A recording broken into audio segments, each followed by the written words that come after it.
Let's create a hardware setup inside NECTO Studio. Navigate to the Setups wizard. Click on the New button to create a new setup. Select a proper compiler. Then click Next to proceed further. Then select Development Board. Then click Next. Then select a microcontroller. Then click Next. Then select a display device if you are going to need it. Then click Next. And finally, choose a programmer debugger device. After that, click on Finish.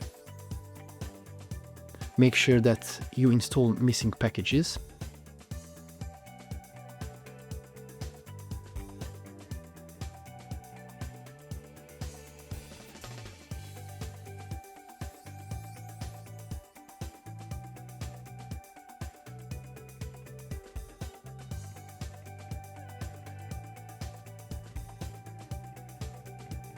And finally, you're going to have new setup created just for you. Click Done in the upper right corner to close the setups view.